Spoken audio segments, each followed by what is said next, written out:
everyone, and welcome to another episode of Enlightened Entrepreneur. Today, you're joined by Yonkaika Jidori, and I'm proud to present this to you from World Outsourcing Solutions, which is a company that is specialized in providing business owners with outsourcing services. Today, I'm super excited to be joined by a friend of mine all the way from the US. We're going to be talking about a subject which I feel is very important for business owners, and especially for you if you are getting started with running your own business. So if you've got your pen and notepad, this is the time for you to take those out and get started with learning. We have entitled this interview, How to Get Started with Proper Time Management, an interview with Jeff Lee. Jeff, welcome to the call. Hi, it's great to be here. Hey, Thank Jeff. you for having me. Incredible. Jeff, it's so good to have you with us, and I appreciate you taking your time out of your busy schedule to just talk to the business owners in our community here in the UK and the rest of the world. Thank you. I mean, hopefully I can give some tips and be helpful. Incredible. One of the things I love about you is you specialize in helping businesses with when it comes to doing life effectively and efficiently, especially in dealing with management. Now, before we get into the main things, just give us a brief stuff of the things that you do. Yeah, so I help businesses to examine their internal process, be it it can be management process, manufacturing process, which includes administrative process, inventory management process, all different type of processes. Taking a look at it and say, all right, what are the non-value added time that people are spending, that this company is doing in their daily routine? And Right. my job is basically identify those or help the client to identify those and eliminate it or reduce it down so that the time that they spend every day, if they're at work, if their company is operational for 8 hours a day, how can we get real value added results from those 8 hours? So that's what I do. Incredible. And I'm excited about that because really and truly, as business owners, you want to make sure that whatever you're doing in your business, has got a real value at the end of it, not just, spending time for the sake of spending time on it. Right. Yeah, absolutely. Incredible. Now, for those who don't know you and want to find out who you are, can you tell us a bit about your background, your experience, and how you find yourself in this field where you're helping business owners? Yeah, so I've always been fascinated by process. It's a very generic statement, but process, we do, we go through processes every single day, every single moment of our lives, no matter if it's a routine that you live through, or if it's a company process, procedure, or if it's your life at home. It's how you wash dishes, how you take care of the kids. It's all process, and I've always been fascinated by thinking and examining how can we make our daily life, no matter if it's at home or at work, how do we make it more efficient? Right. And so basically, I had a degree in industrial engineering, study of processes. I worked in Johnson & Johnson, and I also worked in the Department Defense. And one of my job back in Department Defense was to study the logistics, the large-scale logistics operation for the U.S. Army, Right. and design processes to efficiently move our equipment out of Iraq back in 2010, 2011. Right. That was very interesting. That opened up my own eyes, actually. I bet that certainly will do. Yes. Yeah. So that's when I started. Shortly afterwards, I started my own consulting business because it's the satisfaction was great. When I can help people to improve their business or even improve, because our professional life impacts our personal life, and when we can improve people's business by making it more efficient, by weeding out the unnecessary activities, it's the job satisfaction was overwhelming. So, um, yeah, part of the reason why I started the company and consulting company, and I'm continuously trying to help people to save time. Incredible. That brings me to a very important subject, and that is you run your own business. We've got business owners in our community or people who are aspiring to be business owners. Can we talk to you about your journey in establishing these consultants for a moment? Yeah, this consulting company. Um, at first, of course, it was hard. It was hard to. For me, I'm an engineer type, so I'm an introvert, so I'm not really talkative. Yes. Or I'm not talkative to strangers. Okay, I'm talkative to my friends and family, but not to strangers. Yes. So at first, I really had to condition myself to deal with people. When we talk about consulting, when we talk about time management, when we talk about all these different technical things, it's actually not technical at the foundation. It's all about establishing network and relationship. Right. And yeah, and my journey really took me from, all right, I want to do this. I want to help people. I want to, I want to go out and teach people what I know about time, about lean manufacturing, lean business, about Six Sigma, about all these different things. I want to get out. I want to get the information out. But then I forgot along the path, I learned one thing, which is I really need to have a mindset of I want to understand people. I need to like to meet with people. I need to condition myself and choose my attitude every day to say to myself, you know what, I need to be interested not only in their business, but starting from being interested in them. Right. In them as the owner, in them as the father of 3 kids, as in them as the person that loves cars. I need to understand them first, and by doing that, it's more than just a technical consulting type of business. Now I'm in their lives. Now I'm there to really get some insight as to what's affecting their job, what's affecting the company, what's affecting their personal life. Yes. From there, I can really help them to study their everyday activity. Incredible. And, yeah, that's my journey. Absolutely. I love what you say there, that by understanding real people, you position yourself to actually help them. And that has to be true in all businesses, because when you're doing business, really it's all about people.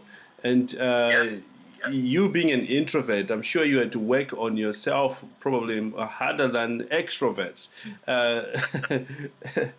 And you had to recondition your mind. Can you talk to us for a moment? How did you go about changing your mindset, overcoming that introvert way of thinking? I remember going through a leadership training class.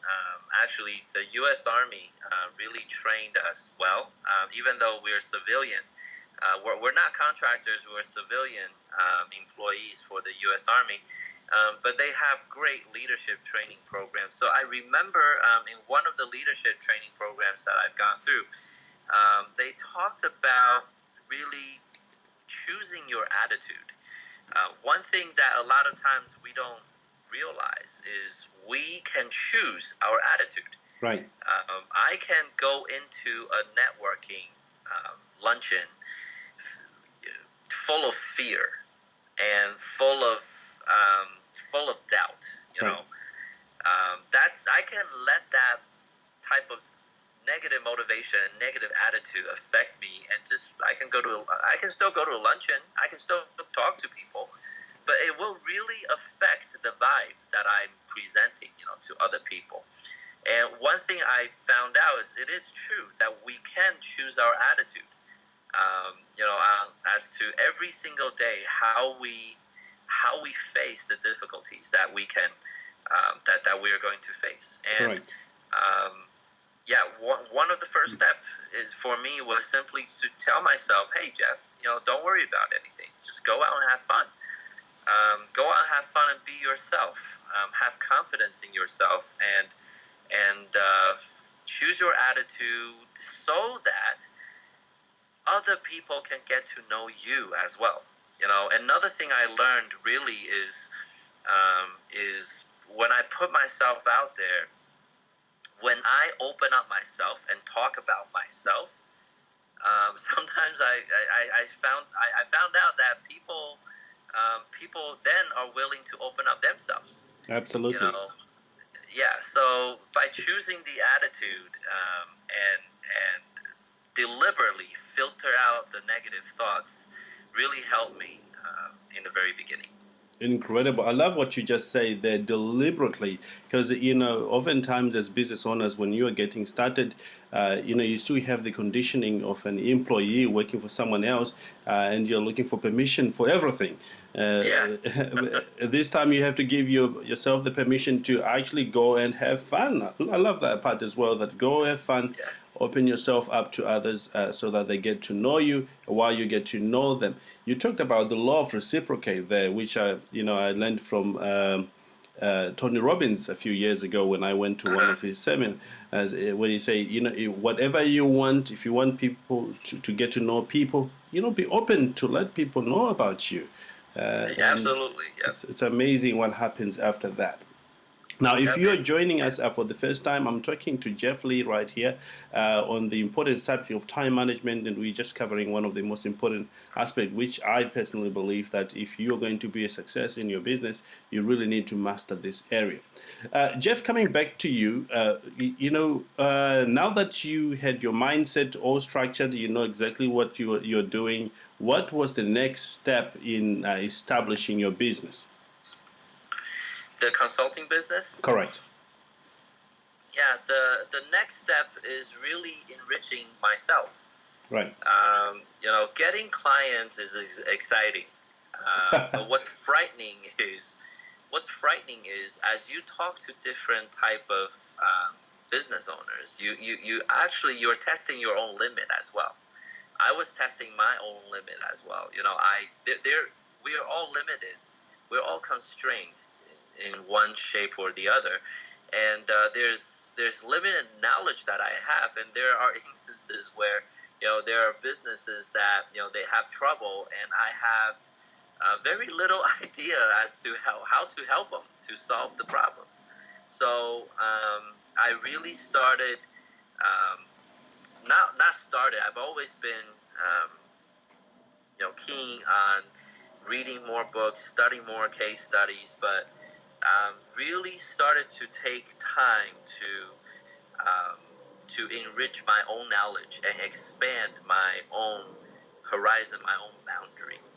Um, that way, because when I tell businesses that, hey, you gotta do continuous improvement. You gotta continuously analyze what you do and so on and so forth on a daily basis.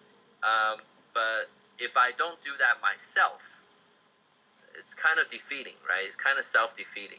Correct. I think a lot of times for consultants, um, sometimes consultants fall into a trap of we think we're the smart consultants. We think we have all the solution in the world, all right? And we're going to go into a company and help them become the next Fortune 500 company. Right. We have, it's sort of catch-22. We need to have that confidence, but at the same time, we really need to see that we are constrained as well. We are not perfect product as well. We need to continuously to improve ourselves, our knowledge base, the way we interact with people, the way we see things, the perspectives that we have Right. towards businesses. All those things we need to continuously improve ourselves. So Correct. that's really the next step that I've learned. And I'm still continuing to learn. The learning never stops. It can't stop. It cannot stop. So yeah, that's what I'm doing now too. Absolutely, and you are right there, man.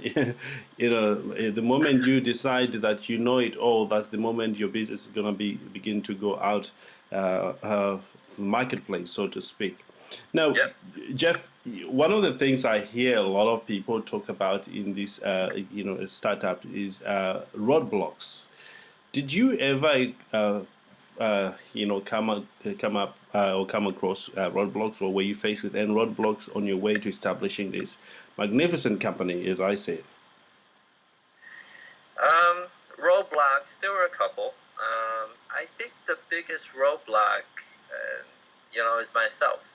Right, I don't want to get too philosophical here, but it is so true. right, I found out that, for example, I can see a roadblock as I've gone to networking, sessions or spoke to different people, and there are competitors out there, right? They're doing not exactly the same thing, but they see me as a competition, and where I actually don't see them as competition. I want to talk to them and learn from them, right? Again, it's right. continuous learning. I can always learn.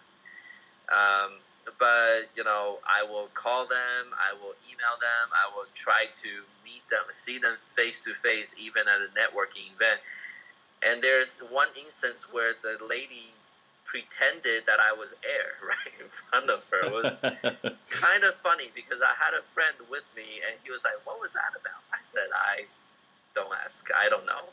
And but if I perceive that to be a roadblock, then I failed because the real roadblock is myself. It really depends on how I treat that moment, right? How I see it as. If I see it as oh wow, this field is so competitive, I have so many competition out here, then I'm defeating myself, then of course I will get nothing out of it. But if from that encounter I will know, oh, you know what, next time when I proceed or I approach another similar professional, maybe my plan of attack or my cut-ins will be, my conversation with them will be a little bit different. What should I do to make them comfortable to talk to me? Right. What should I do so they don't see me as a threat? If I take that attitude, and I've won in that one battle, right? So my roadblock, the biggest roadblock is really literally in my field. It's different in every field. In my consulting field, it's really myself. I'm my only roadblock. So That is so true. And the antidote to that is to continuously improve and maybe seek out assistance from other mentors and coach so that you overcome that. oh yeah, absolutely, definitely, yep. Incredible. Let's move slowly to the subject we are talking about on how to get started with proper time management. If you were talking to a business owner today who is struggling with managing their time, what would be the very first thing you would advise them to do? Well, the very first thing I would advise them to do is to really know your business first. Right. This may sound to be, what are you talking about? Of course I know my business. I'm the owner. Yes. Well, actually, no. In most cases, what I found out is the owners, they're so inundated in the day-to-day, activity and tasks. They need to manage people. They need to manage clients. They need to manage this. They need to manage that. There's so many things that that intrude into their vision of the company. What is it that your company is there to do? What made you, found your company at the first place? What is the heart and soul that is driving this company? Other than revenue, of course, revenue is the bottom line, is always the driving force. But other than that, what's the other heart and soul of your company? Do you really know what you're providing out there, the product and service? Do you really know how you're impacting other people's lives? And try to understand your company first, because that is the value of your company.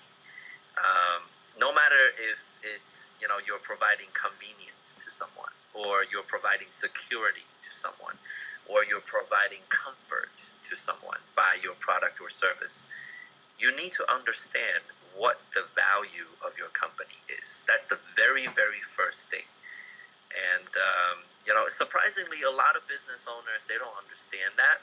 Not to their fault. I'm not blaming them, but just because they're so busy doing all the other things, they sometimes lose sight of that. So the first thing I ask managers, CEOs, quality managers, different people, I ask them, why are you here? Why are you doing the things that you're doing? Other than make money. It's so important. Absolutely. You talk of a lot of moving parts in business. I'm very familiar with that. And many of the people we spoke to during this, podcast, talked to me about when they got in business, they had no idea of how many things they had to pay attention to. There is the legal aspect, there is the financial aspect of the company. The marketing alone, takes Yes. a lot of your time. So it's very easy to be lost in all that, sea, so to speak. Right, absolutely. So the value, what is the value? What is it that you believe in? Correct. That's very important. Correct. Now that you have established this, where do you go from here? Because you want to make use of the time you have. Right. So there's one article from Harvard Business Review that was an interesting study that a study group did. They basically interviewed and observed the activities of some of the, I think it was 19 top executives in the U.S. Right. And they follow them. They keep track of their activities, and what they did was they divided their daily activities into value-added and non-value-added activities. So let me clarify value-added. Value-added is, remember, 3 minutes ago I was talking about what's the value of your company. Correct. So value-added activities is anything that you do that enhances that value or it contributes to that value. In manufacturing, for example, value-added activity is any activity that you do to manipulate or make changes to the product that you're making. Okay, so managerial management is a non-value-added activity. Not saying it's bad. Okay, it's just categorizing it. Quality assurance sometimes is a non-value-added activity. Anyways, so we asked so that Harvard Business Review, they found out that over 40% of the daily activity of these managers, top-level executives, were identified as non-value-added activities. So imagine over 40%. That's a huge amount. Yeah, 40%. And these are from real people. These are from, not just from textbook. Real study. And they found out, hey, out of 100 minutes every day on their daily job, they spend 40 minutes of those 100 minutes to do things that are non-value added. So let's say if it's an 8-hour day, then it's what? It's almost 3.5 hours that they spend on non-value added activities. Wow. If you multiply that per week, that's a lot of time, Oh yeah, that's a lot of time. So non-value added activities are the activities that you may delegate to other people. And of course, if you're a startup business, you probably don't have anybody else other than yourself.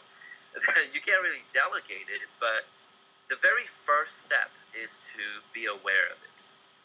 The very first step is to see that, wow, I am spending all of this time waiting. Wow, I'm spending all this time traveling, walking, and doing all these different. There are actually several categories of non-value-added activities out there. Things like waiting, for example. Anything that you wait, anytime that you wait for something, chances are, I'm not saying, of course, if you're a bakery, right, you're making bread and you're waiting for the bread to be finished. Of course, waiting is okay, but you can do something else during that wait time, right? So if it's a pure wait time, then it's not value added. If it's a meeting that you got to go to, ask yourself, ask myself, is it a meeting that really require myself to be there? What happened during that article? I'm using that article is because that's basically like the summation of what I'm trying to say, which is a lot of people found out that they can reduce their non-value added activities, that they can give it to someone, that they can delegate it to, or they can reduce it. Or just simply by being aware of it, while they're doing that non-value added activity, they will try to get out of it as quickly as possible. So that's the next step that we ask people to do, which is identify the waste in your time. How much time have you truly wasted by doing non-value added activities? It's so true. That's one of the reasons we created, an outsourcing services, because we were talking to many of our clients and listeners, and they say, in my business, there's so many activities that are not producing directly income. For example, Right. researching, Right. The demographic for marketing and all that. And we thought, what if you can give that to an outsourcer elsewhere who can do that, and you focus on being with client where you directly have, you're actually generating income at a bigger, Right. much bigger than if you were to spend time doing your own research and all that sort of things. So when you talk about value added and non-value added things, but my mind went straight to outsourcing the service that my team provides for that. Now that you've discovered all this, Jeff, you've put all these things, is there any one big step that they need to take in order to manage their time? There are several steps that they can take. I'll point out a couple. One is trust. Trust. If they have, trust. If they have a workforce, if they have other managers or other people, other colleagues that's around them that they can offload a lot of these non-value added activities to, they need to first learn to trust other people, that other people can learn as well, and other people can satisfy the job as well as they do. That way they can offload it, because a lot of times we sort of hoard more and more tasks to ourselves. Right? We take on more and more activities, tasks, and one of the reasons, because of course we are more sure of ourselves than others. Yes. We want to accomplish these things by ourselves. Correct. So the result is that we become more and more, become busier and busier, and more and more depressed, and it's just a vicious cycle. So we really need to learn to trust others, that if we do offload either to another company or another colleague, that they will come through at their end. Of course, when you deal with another company, let's say another supplier or another subcontractor, of course, you need to establish all kinds of check and balances. But trust is really something that we need to learn as business owners. Although we're in a treacherous landscape, and if you trust too much, you can be burned. Of course, I'm not saying be gullible or just be naive. No, this is not what I'm saying. But I'm saying that at the opportune time, you need to really learn to give up and trust the other team, the other side, that they will come through. So that's one thing. And the other thing is setting goals for yourself. Goal setting is one of the more overlooked actions. That it's a very simple thing, but people overlook it. Right. Every new year we have our New Year resolution. And then after about 2 weeks or so, it just all fall apart. Out of 2 weeks out of 52 weeks, it just fall apart from the very very beginning. One of the reasons is because even though we've set goals, but we have not really ensured that the goals are attainable, that the goals are very clear, that the goals are actionable, right? That you can actually look at that goal statement and you can actually do it. So for example, if I say I want to, a manager says, our production needs to improve by 20%, by 20%. Well, that goal, sure, that's a nice goal, but how are you going to get there? What do you need in order to get there? Are you just going to work all your workforce to death, and are you going to do overtime to reach that? Are you going to, when do you want to achieve that? Right. All these answers a lot of times are left unanswered. And when we set goals, the goals need to be actionable. It needs to be attainable. Not only can you do it, but you are able to reach it. You can do it, and as you do it, you can actually reach a goal, because being satisfied by attaining a goal is very important as well. So setting goals and not setting a lofty goal. A lot of times, the New Year resolution we fail at that is because the goal we set is too lofty. It's too high. It's too nebulous. It's out there. Set a goal. And set your goal in small chunks. Small chunks. From your everyday activity. Today, this is what I want to accomplish. This is the non-value added activity that I would try to eliminate or try to change my business around, and say, how can I eliminate it? And then tomorrow, that's what I want to do. And then, all right, this week is what I want to do, and then it will add up to monthly, to annually, So don't start, you need to have a vision of where you want to go, but then once you have that vision, come back to earth. Come back and start with actionable goals from the very beginning, small steps. Incredible. You've covered so much already, Jeff, and we certainly would love to have you back, maybe to pursue this, but we want to honor your time. Just Sure. to recap the things that I've written down while you were talking about this is the importance of goal setting and those necessary steps. The trust issue. To trust the team around you, and to really know your business as a business owner. I think those few things. If I am to work on those few things, and I know business owners in our audience, if they're to work on those just few things which you've mentioned, a year from now, their business will be in a different place, completely different place. And I know you've got more information on your site as well. Now, if people want to get in touch with you, Jeff, how can they get in touch with you? And maybe while you're at that, can talk about the services that you are currently providing for business owners in the US. Yeah,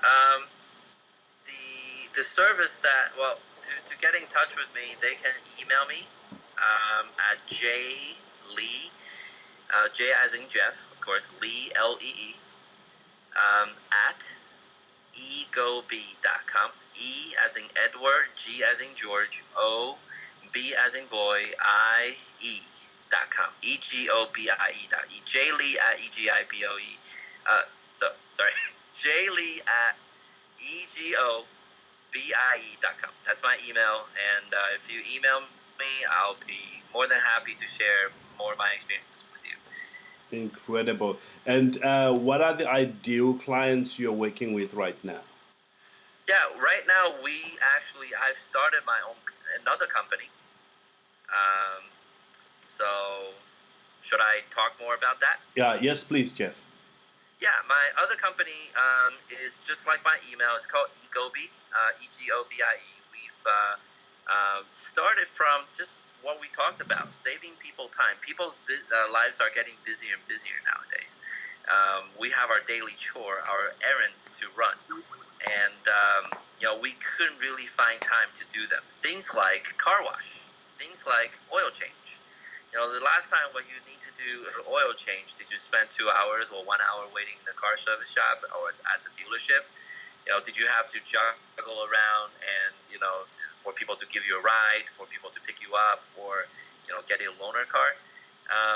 The business eGoBee is really um, to save people time by bringing car wash and car detailing, and also oil change to their workplace or to their home. So people can receive these services at the comfort of their home or while they're doing other things that are valuable to them other than waiting at the car service shop or waiting in the car wash lane on weekends. We have a smartphone app that people can download. It's the eGoBee app. It's available both on Apple and Android.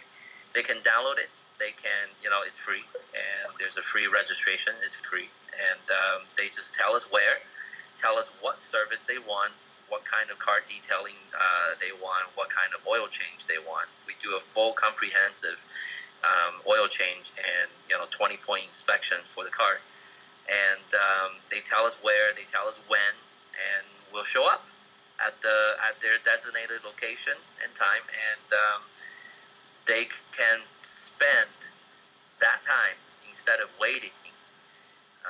They can spend it doing something else that they truly value, like spending a dinner with their kids, spending time with their wife, with their friends.